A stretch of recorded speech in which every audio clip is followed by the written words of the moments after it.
Good evening. A very warm welcome to all of you.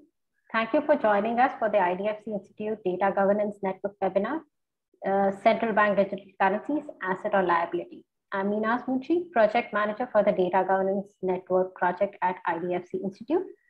IDFC Institute is a research-focused think/do tank based out of Mumbai. As part of the Data Governance Network project, we examine the critical role that data and digital technologies play in economic and governance processes. In today's session, we discuss the emerging phenomenon of central bank digital currencies, their relevance for a country like India, implications for the banking system, monetary policy, and for the privacy of end users. We have with us on the panel today, Mr. Anand Sinha, who is the former Deputy Governor of the Reserve Bank of India. During his tenure at the RBI, he has been in charge of the regulation of commercial banks, non-banking financial companies, urban cooperative banks, among others.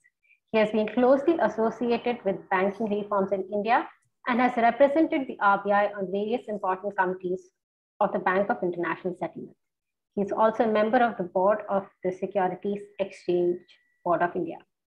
Our second panelist, Dr. Sabyasachi Kar, is the RBI Chair Professor at the Institute of Economic Growth.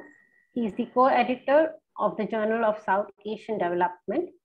Professor Kar's research spans macroeconomics, economic growth, development economics, and political economy, with a particular focus on the Indian economy. Our third panelist today, Dr. Hemant Adarkar, is the Technology Advisor and Resident Senior Fellow at IDFC Institute. He also serves as Public Interest Director for NCDEX. He's the chief architect of the core banking solution for Asia's largest cooperative bank and has been a member of the System and Technology Committees of NSDL and NERL. Our session today will be moderated by Dr. Niranjan Rajadhyaksh, who is a research director and senior fellow at the IDFC Institute. Before starting the panel discussion, a few housekeeping announcements. The panel discussion will be on for 45 minutes, followed by 15 minutes for Q&A session. We request our participants to type in their questions in the Q&A box, and they'll be relayed to the panelists. In the interest of time, we request you to keep your questions short and crisp. This session is being recorded and will be uploaded on a YouTube channel shortly after it's concluded. Over to you now, Niranjan. Thank you very much, Minas, and welcome again to this webinar on central bank digital currencies. Thank you to the participants for agreeing to join this conversation and to the audience which has logged in.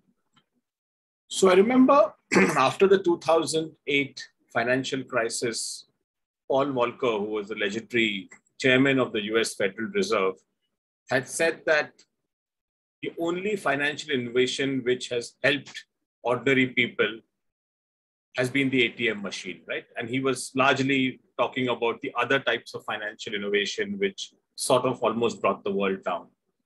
And it's interesting that in the past 10 to 12 years, there has been another wave of financial innovation based on technology.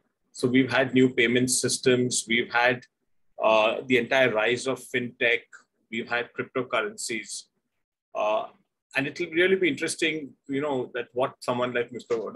Volcker would have said today about this new wave of innovation. Now, one of the main parts of this new conversation on financial innovation and the interface of technology and finance is central bank digital currencies. A lot has been said and written about private cryptocurrencies, but central bank digital currencies has come to the fore in the past year or two. I wouldn't try to define it. First of all, I assume that most people know about, in the audience know about it, but just very briefly, the usual financial system which we live in, individuals and businesses do not have direct access to the central bank balance sheet other than the currency we hold in our wallets or keep in our homes. We operate through the banking system and the banks have access to the central bank balance sheet. Central bank digital currencies or the promise of them actually changes the entire game, because even you and I can have access to the central bank balance sheet through perhaps individual accounts or some form of access to what we call reserve money. So today we are going to try to get through in some of the nuances of this entire debate, also try to understand where India stands right now. So if I could start by asking each of the participants just to make a 2 or 3 minute opening statement about why central bank digital currencies are important and what it actually, why we should take this seriously. So if we could start with you, Mr. Sinha, what is your view that how important a change would it be if we shift or if central bank digital currencies are actually operationalized in the world? Thank you, Mr. Rajadhyaksh, and good evening to all the participants. This is a very profound development. In fact, the BIS survey indicates that 80% of the central banks in the world are actively researching on this issue. And we all know that the People's Bank of China is far ahead. In fact, they started well back in 2014. Others have caught up later on, but the other prominent one is Riksbank, the Central Bank of Sweden. And both of them have already put into place pilot projects. And in fact, a very small country, Bahamas, which consists of 700 islands, not many of them are inhabited, but the population is far-flung. And they have actually launched a cryptocurrency, which is known as sand dollar. And RBI is also actively considering. Now, come to think of it, as Mr. Rajadhyaksh explained just now, that what is central bank digital currency? It's just a question of your having access to the Reserve Bank balance sheet, and in a very simple manner, even though operationally it will be different, but in a very simple manner, what it means is that you open an account with Reserve Bank. Now, this is a very simple thing, but it is worth thinking why it has not happened so far. And why is it that it is being looked at very seriously? The reason is that having account with central bank has profound implications from various aspects. The situation has changed now. Three main drivers which are there for this kind of approach. One has to do with the payment systems, and in particular, the dominance in some countries, particularly like in China or even in Sweden. In China, that is Alipay and WeChat Pay, they account for 94% of the mobile telephony. Then again, in Sweden, the use of cash is vanishing rapidly.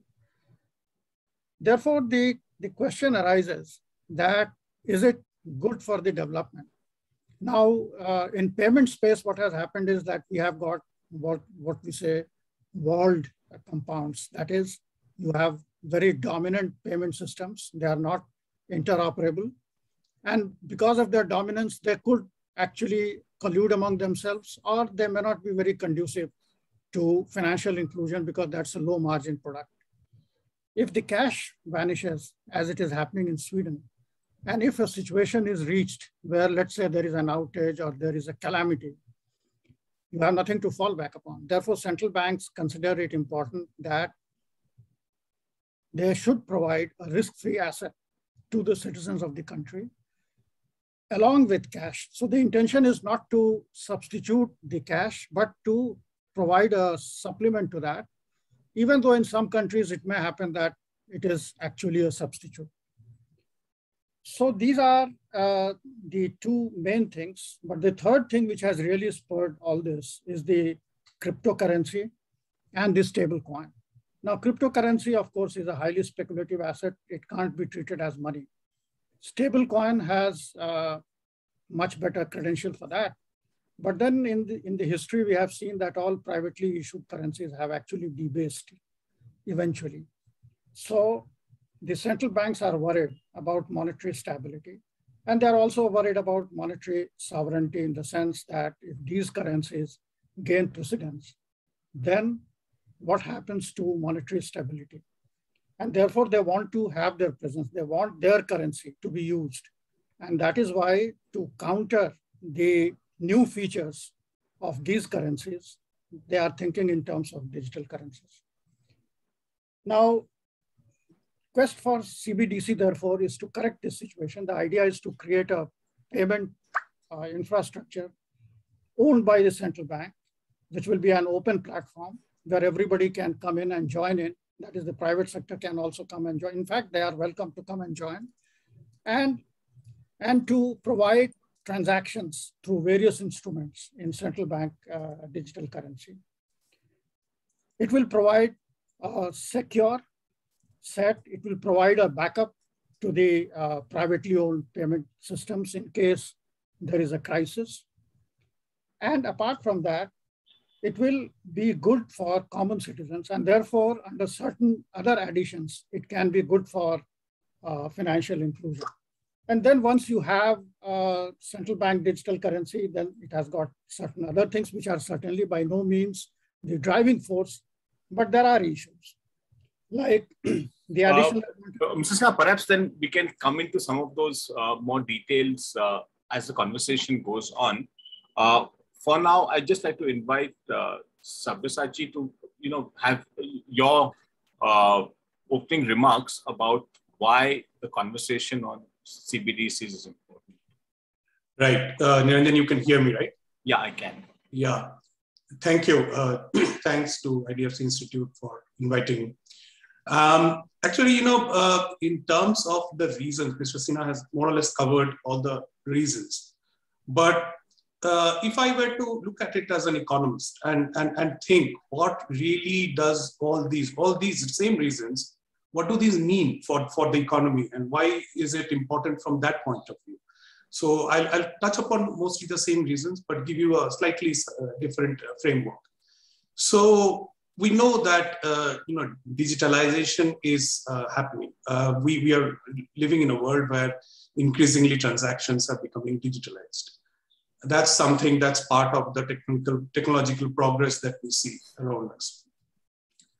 The problem is that increasingly it is being felt that there are a few issues with the digitalization that are not going to make it an optimal system for growth and development. And particularly, I'll touch upon two of these. One is the cost that is involved in this digitalization, and the other is the risk of this digitalization. So basically what an economist will say is that if you bring down costs of any kind of productive activity, that increases efficiency. So in terms of the digitalization that we have now, it's mostly it's being driven by the private sector.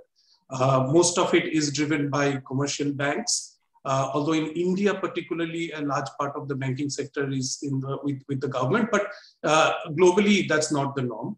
That's part of what is driving digitalization, and the other part is payment platforms, etc. Like Alipay in China, for example.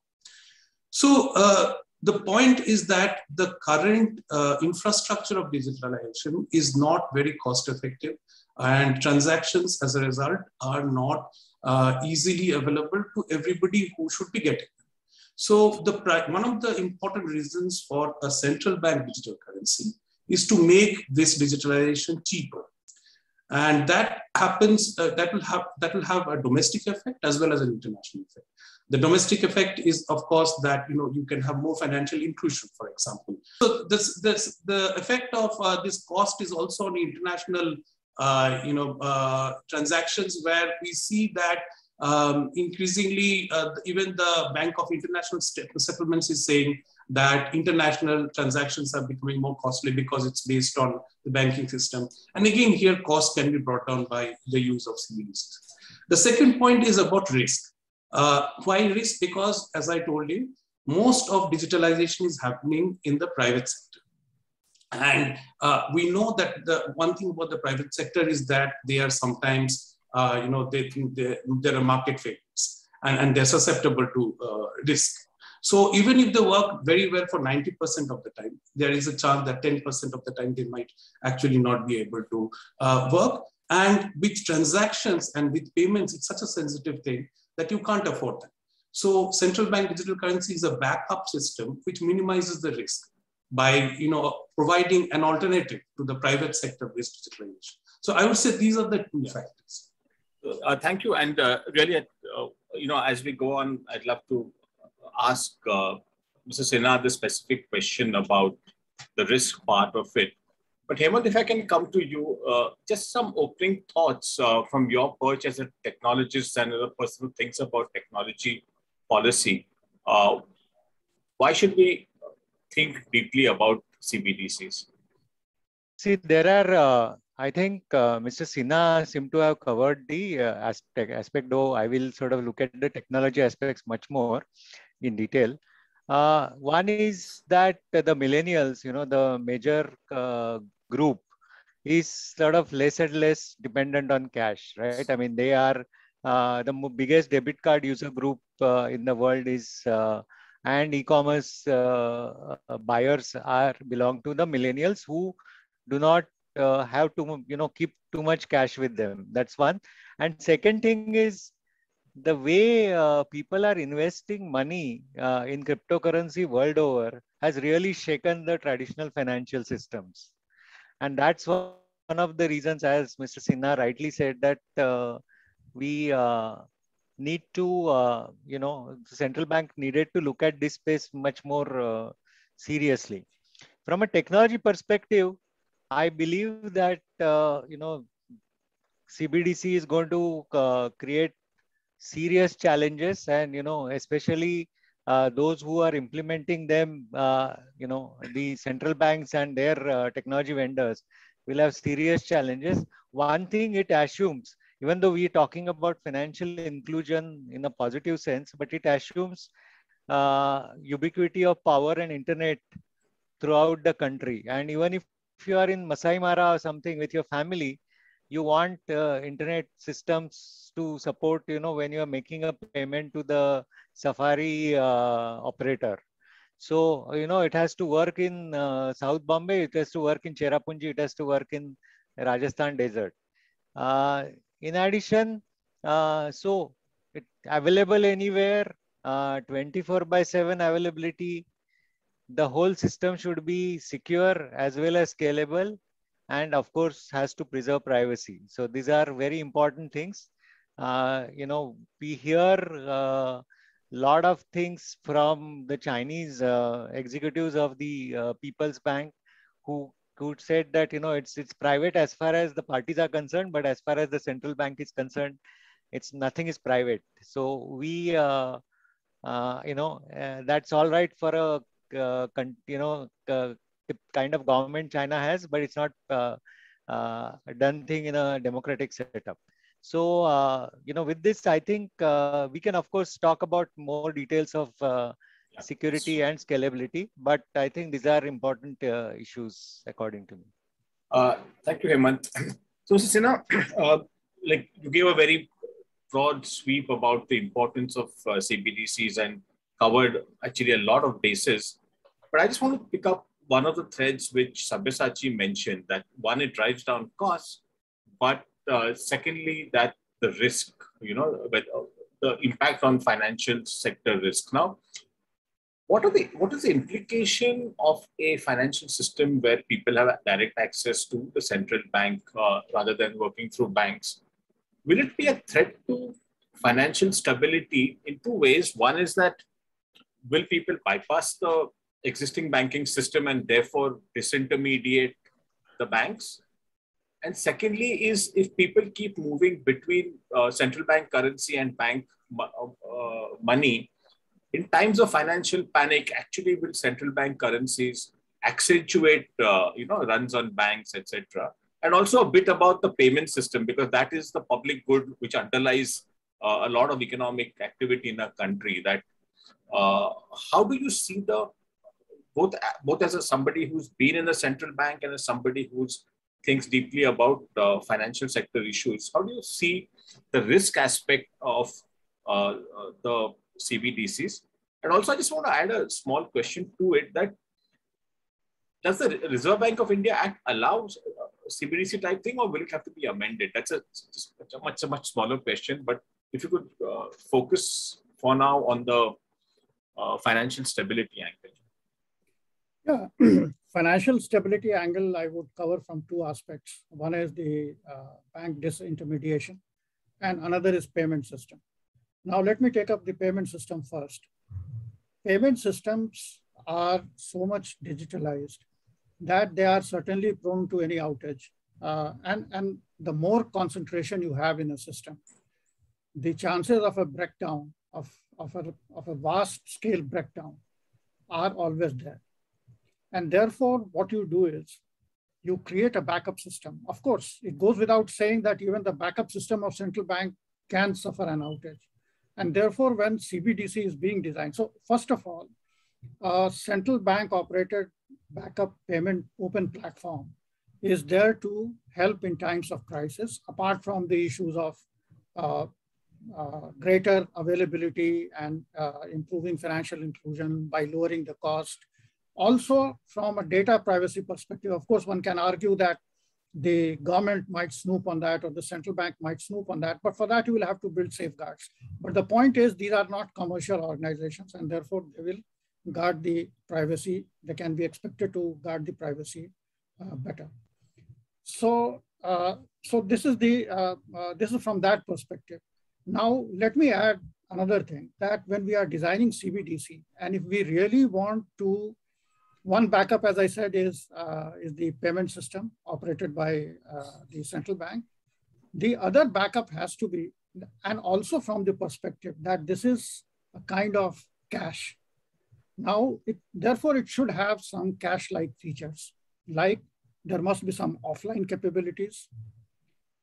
There must be ease in carrying out transactions. For example, you can have a situation where you have two digital wallets with NFC near field communication capabilities. You don't have to do anything. You have just to put them together and transaction will happen. So this is how to cover the risk and also incentivize the lowering of risk by giving more cash-like features.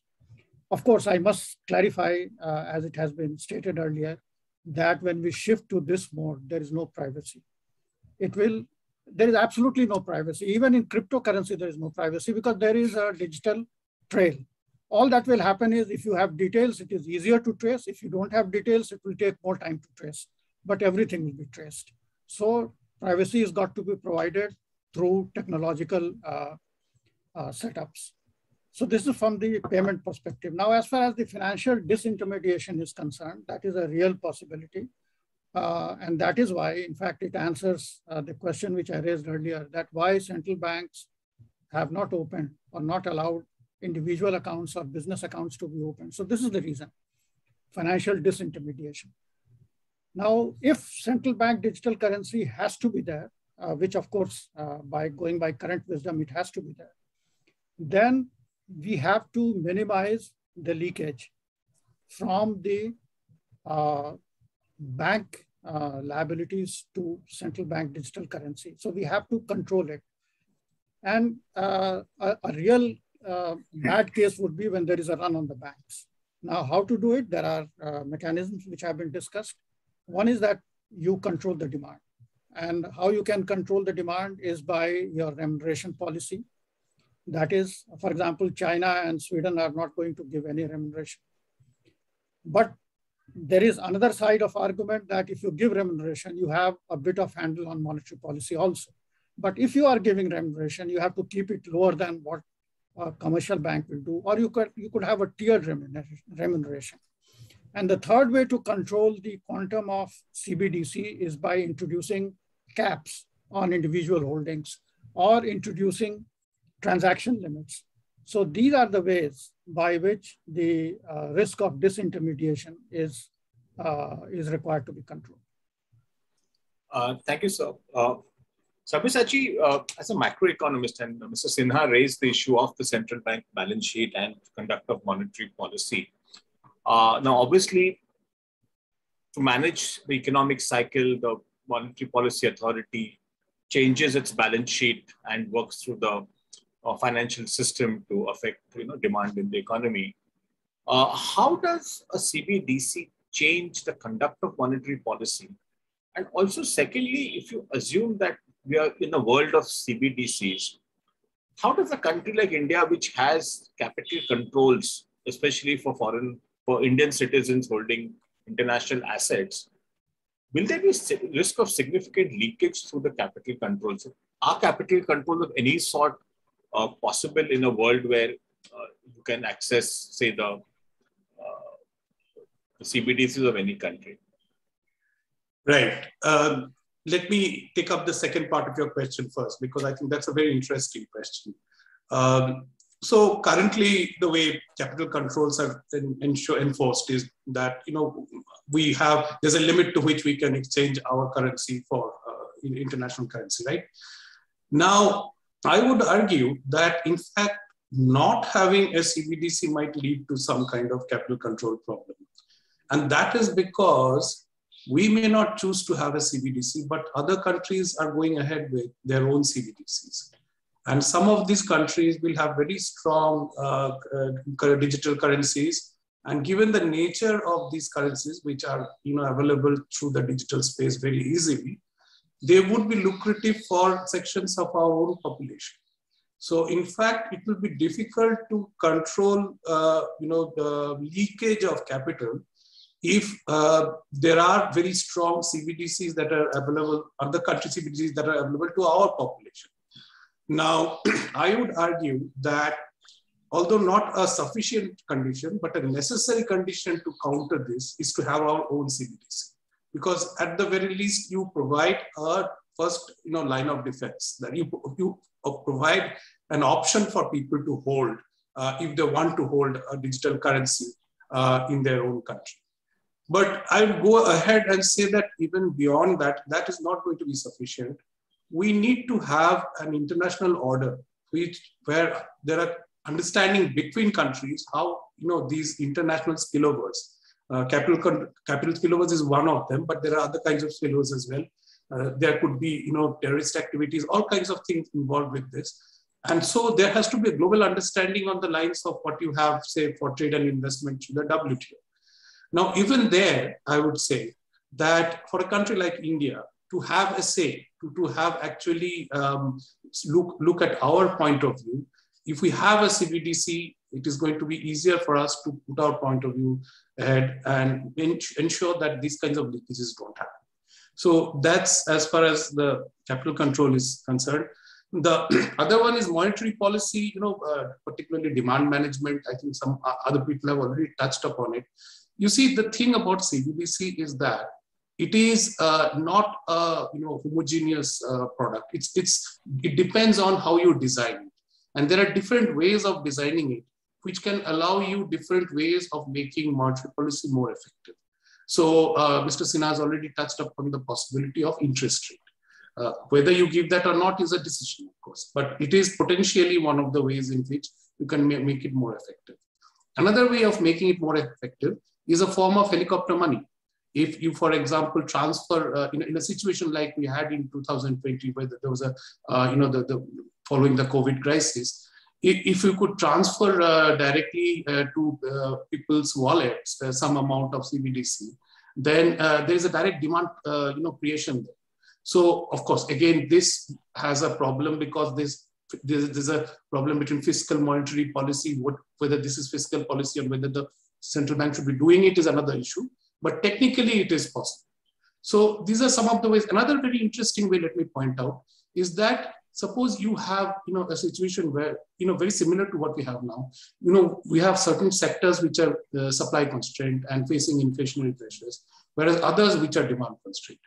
Now, till now, monetary policy has not been able to deal with this because it is a very, you know, aggregate kind of policy. But with design, what you can do is you can allow CBDCs to be spent on certain sectors and not on other sectors. Whether that is a good thing or not is a different issue. But I think there are all of these possibilities now with CBDC. Mr. Sinha, would you agree that a CBDC system could help monetary transmission in the sense that the banks are, in a way, especially in special situations, taken out and you're providing money directly to firms and households? See, CBDC is not absolutely necessary for that. For example, if we are talking about the so-called helicopter money, it has been done in several, for example, in US, they had tremendous difficulties because they didn't have this kind of system that we had. We have been able to do it through Aadhaar and bank accounts. So CBDC per se need not add to that, but it's a better mechanism. You have, you have perhaps a better handle on that. Now, what the earlier speaker was talking about, what is known as smart money or programmable money. That means you direct the use of money in a particular direction. And like something like food stamp of US. Now, if you can do that, it can certainly correct the sectoral imbalance. So I would agree with that. But all said and done, we have to remember that the quantum of CBDC is not going to be so large, in my view, that it's going to be a very important instrument of policy. But yes, on the margin, it can make a difference. Hemant, we had some preliminary discussion about the challenge of digital privacy. And you said that actually in a CBDC system, there is no digital privacy, or there is no privacy of the individual because the central bank can see your transactions. What are the other types of challenges? And, one, again, is given the entire, besides the technical challenges, there's a geopolitical challenge, perhaps, given the concerns about China and its embedding bugs into its, into the technology system which it sells to the rest of the world. If citizens of one country own or hold CBDCs of another country, are these sorts of problems also likely, like through CBDCs? Hemant, you're frozen.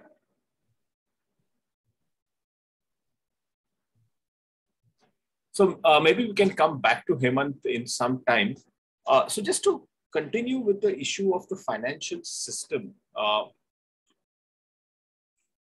Sabyasachi, there are two types of discussions going on. One is the retail CBDC, where people within an economy are using CBDCs for their domestic payments and transactions. Hemant, I'll just come back to you if you don't mind.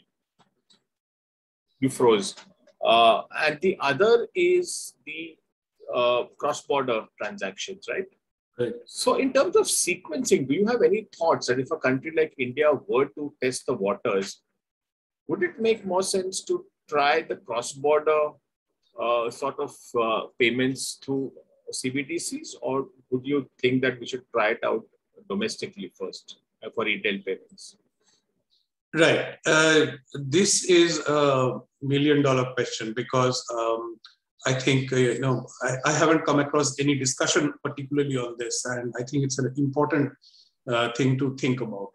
My personal view is that, number one, the complexities of having a multi-country CBDC are far more than having a CBDC within your domestic areas. So I think there's a natural propagation of moving from domestic to international.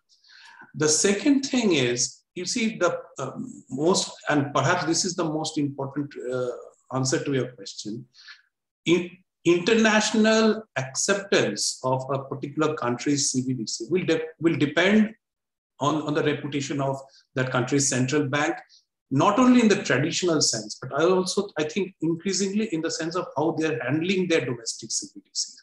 So just as foreign investors look at domestic investors to find out whether there's a good investment opportunity, I think it will make sense for countries to showcase a workable domestic CBDC in order to then attract other countries. You see, other countries have to agree to partner you in that.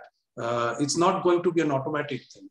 So I think the prudent and practical way of going about it would be to first try it out domestically and then go to internationally. Thanks. Hemant, I don't know if you caught my question before your sort of net acted up. Hello.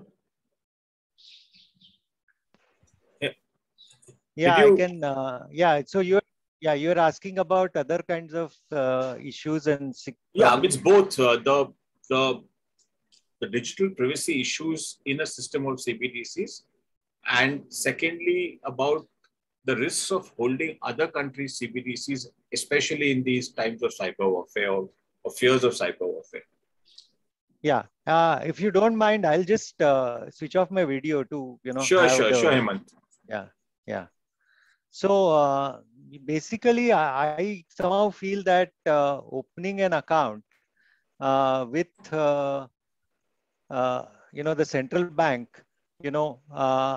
so the kind of system central bank is going to have, it's going to be a sort of a target for domestic and international hackers. So that's a major thing, because it's, Aadhaar, of course, people seem to be sort of, 6,000 attacks cyber attacks per day, but somehow that system is holding up. Data is leaked through when processes are not followed by various government or public sector employees. Now, this is where I have a problem, even because the government is, going to maintain that system, as well as the issue is, we'll require a lot of information security personnel to manage this system.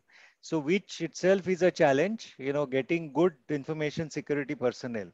Of course, privacy is a major issue, because whatever technology you use, since this is, central bank being the sole creator and distributor of CBDC, will actually see the entire sort of transaction flow for all the individuals. So either we say, in an Indian way that, if, okay, government has access to my data, so be it. And we sort of, are okay with it. The other challenges are, of course, in terms of, it's a government project, which I touched upon. And second thing is,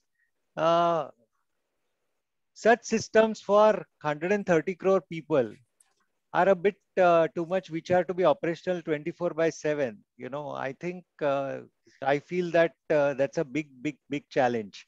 That having a operational system, we understand payments happen, but holding people's cash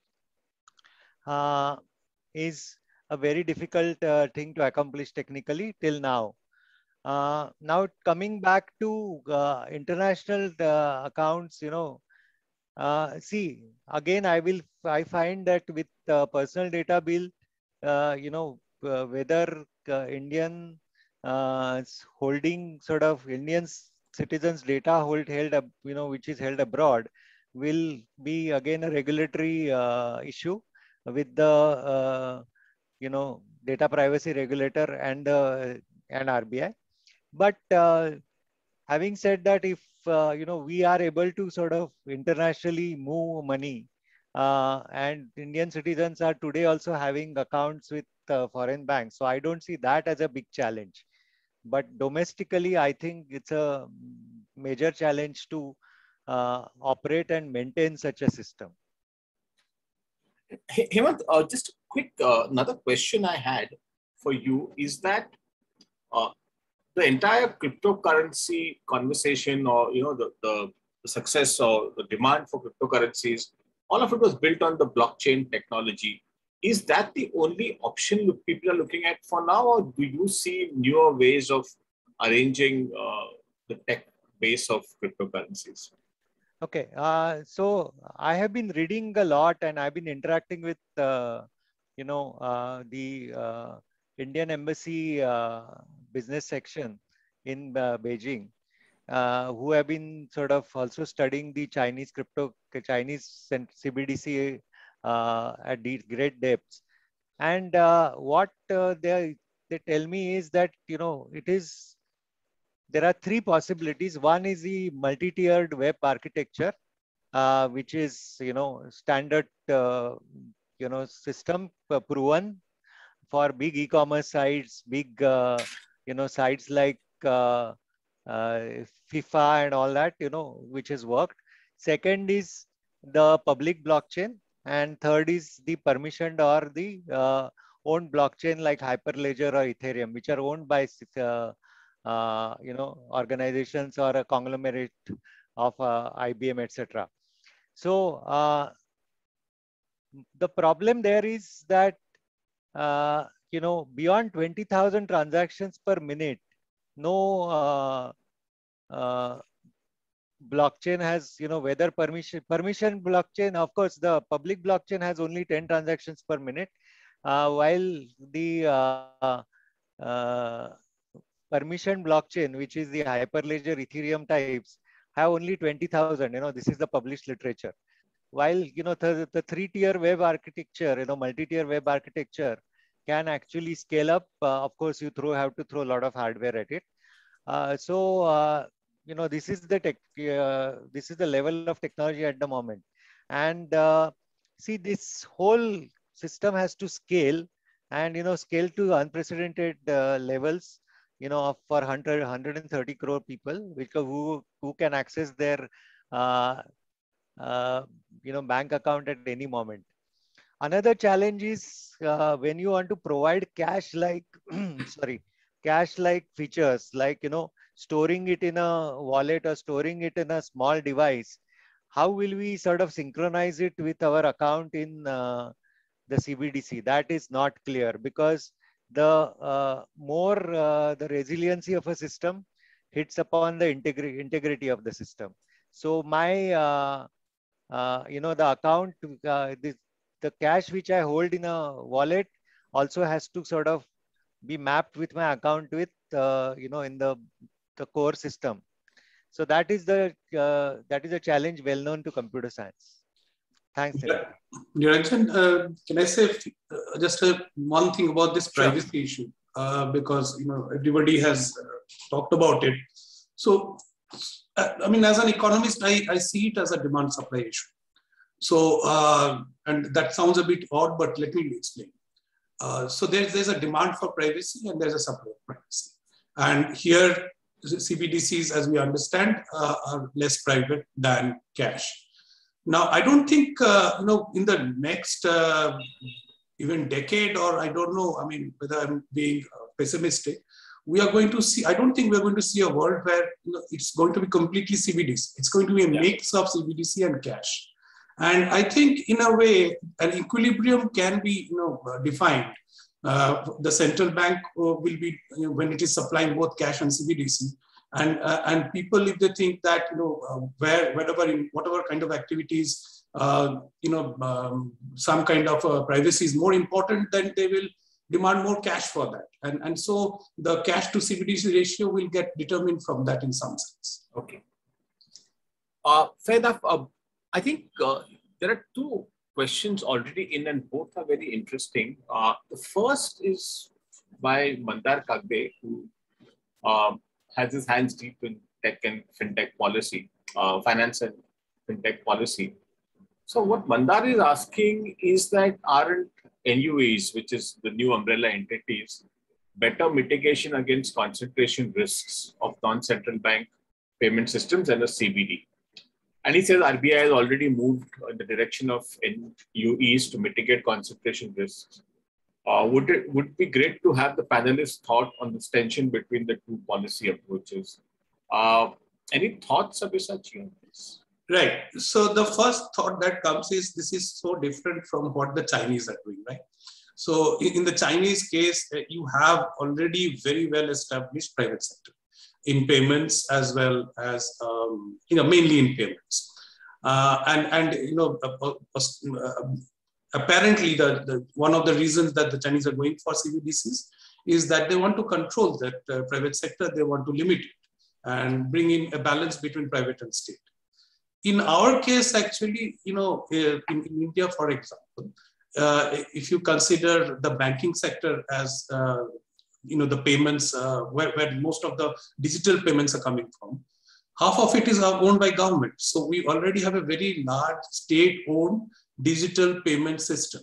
And we are trying to, in fact, go the other way around. We are going towards more and more private payments. We already have companies like, Paytm, etc. But with the new umbrella thing, we're trying to go for the next step.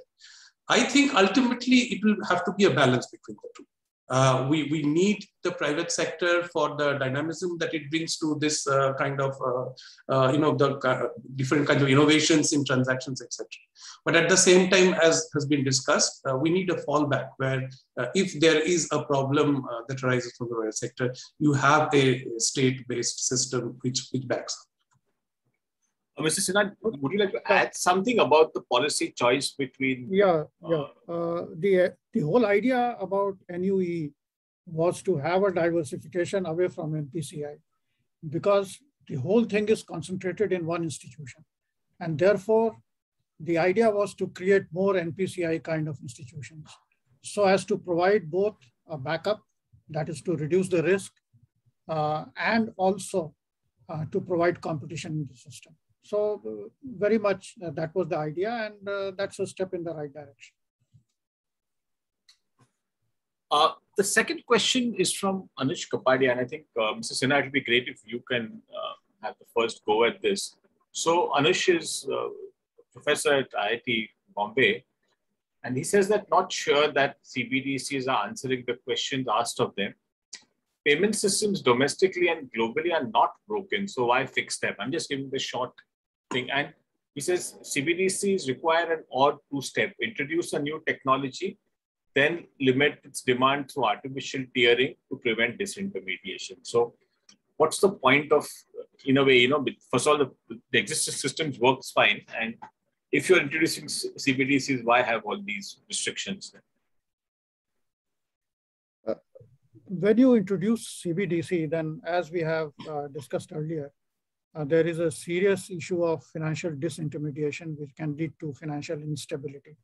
So the current wisdom is that CBDC is required, is necessary for various purposes that we have discussed, provide stability and more accessibility to the payment system, as well as to counter the influence of virtual currencies.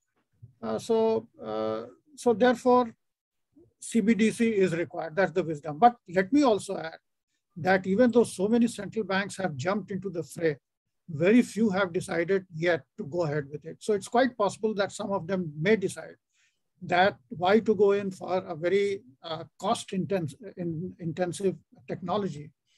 And when things can happen in more or less a similar way in the private sector or in government sector or semi-government sector. So certainly there is one should not assume that everybody is going to jump onto this bandwagon. But my feeling is that if some of the countries do go ahead, then being left behind is not a good thing, because the scenario that we are witnessing happening in some of the countries may visit us after a few years. And then to be left behind in the technology may not be a good thing. So my take would be that we should go ahead with that. But at the same time, in order to safeguard, it's basically a trade-off among various factors, and we have to manage the trade-off. Yeah, Niranjan, I may. Please do. Yeah, so the way, I'm going to echo what Mr. Sinha just said, but the point is, I think this is a classic coordination failure globally. I think if all countries could agree that we can put this up for some time, then many countries would probably prefer that outcome. But we don't have that world. We have a world where some countries think that it is advantageous to them to go ahead and do it. And so then the other countries have to think strategically. And as Mr. Sinha pointed out, and I think I've written about this in places, that if within 5 years we find a world where most international payments are happening through CBDCs, then we'll become non-competitive if we don't have that framework for ourselves. So I think it's in a way a policy failure, if you can call it that, because it is actually quite dangerous for many countries. But nevertheless, they have all decided that the pros and cons, it is probably it makes sense to invest in it for the future. Yeah, but I think Anush's question specific, Sabyasachi, to you said is absolutely valid, but his question is, if I'm reading him correctly, is what's the problem you're trying to fix? If the payment systems are robust and they work. Why are we talking about introduction of CBDCs and then also saying that through interest rates or ceilings we will restrict the demand for them? Right. Sabyasachi, sir, can I answer that? One thing is Niranjan is introduction. I mean, the other countries are there for, of course, not to be left behind. But the feeling is that all international payment, there is a hegemony of US dollar, right? So therefore, CBDC is an answer to that, and that's the only sort of answer it's providing to all the questions asked. So, I mean, countries like China are not liking the, any sort of international exchange. The US, I mean, there is an international lack of privacy in terms of US dollar being exchanged, right? So therefore, this whole thing, this question, was asked to me by a lot of people that why are all the crypto unicorns in sort of, involved in the Chinese CBDC project at a conceptual level. And one of the reasons is even their cryptocurrencies, they want to peg against, some currency away from the US dollar. Yeah, Dr. Sabyasachi, sorry, you continue. No, I think, just to go back to Niranjan, the point, trying to answer the question. It's true that in India, particularly the payment system based on the current system is working very well. But I think the reason why different governments are thinking of CBDCs is that there is always potential for a crisis with private sector led, systems. So there are issues of breakdown at certain critical points. That's one kind of problem. But there's also the problem of inclusion. While our payment systems are working very well, we know that they're still bank-based, and when it comes to, and we are moving towards privatization of banks, right? And if you look at the participation of our private sector banks in inclusion, it's really very, limited. So, so it's kind of, I think the idea is to have a different platform which is complementary to how the private sector, what the private sector is doing, to fill up the gaps that the private sector probably won't be able to fill out. Okay, thanks. We have just time for that one last round of questions from me, and if we could have very brief answers because we're almost out of time. So just to turn the focus on India, and recently the Deputy Governor of RBI, Mr. T. Ravi Shankar, he had given a speech and basically saying that, at some point RBI will have to move on the CBDC front. So if I were to ask you a question that, if you had to bet that how much time will it take for us to have and some form of an Indian version of CBDC? Will it be within 1 year, 1 to 3 years, 3 to 5 years, or 5 years and more? And if just in like 1 or 2 sentences, what will be the main roadblock? Will it be regulatory? Will it be technology? So, Mr. Sinha, if you could like to go first. Yeah, you see, RBI in its efforts will benefit from a lot of work which has already been done. So it may not literally have to invent the wheel. But let me also point out, China is working from 14 and now only they have been able to put in place a pilot project. Similarly, Sweden, they started sometimes in 16, 17, and only now they have been able to do it. Apart from that, the RBI's approach is going to be a phased approach. So my guess would be that some kind of pilot project, though not very extensive, maybe a part of that, they should be able to do it within 1 year. But a full-fledged CBDC we are looking at, the kind which Bahamas has done, that will be years away, even for China and Sweden. For them, it will be maybe a couple of years away. For us, it will be more. And the basic issue, of course, in India, legislative amendment is required. The RBI Act is required to be amended.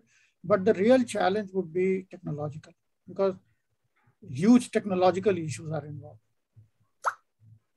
Thank you, sir. Sabyasachi. Yeah, my take is slightly different. I think that what CBDCs are basically institutional change, a different way of doing using money and thinking of money. And I'm afraid, I think our experience with institutional change in the last decade has not been always very good. Think of the GST, for example. So I would think that the main challenge would be working out the institutional design, and that will take its own time. I really wouldn't want us to hurry and get into something where we are stuck the way we are with, say, the GST, for example, again. And so, enough time needs to be given to work out the institutional change. And so maybe 3 to 5 years is a good time frame to think about. Thanks. Hemant, last word is yours. What is Yeah, your assessment of how long this will take, and what will be the main roadblock? Yeah, the roadblock, of course, it's a combination of the other two speakers, what they've said, institutional as well as technology, because, both issues are there, both types of issues are there. There'll be regulatory issues as well. The technology, of course, to my mind, is the largest issue, and information security is the issue, because it's this kind of system will be a target of international hacker groups. And the time frame, Hemant? Time frame would be 5 years. I mean, if we really want to include 100 billion people in this CBDC, I mean, it's a guarantor system, Mughal architecture, whatever you want to term it. But I think, security and scalability are the real serious issues. Thank you so much, Mr. Anand Sinha, Professor Sabyasachi Kar, and Dr. Hemant Adarkar. I think this is a topic which is new in the past. It's come up in the past few years. There's not a lot of clarity, and I'm quite sure it's going to be an ongoing conversation. But you all did cover a lot of area today, and a lot of pointers about the road ahead for India and the rest of the world. So thank you very much. And with that, we'll close this webinar. Thanks. Thank you. Thank you, Niranjan. Thanks. Thanks, Mr. Sinha. Thanks, Niranjan.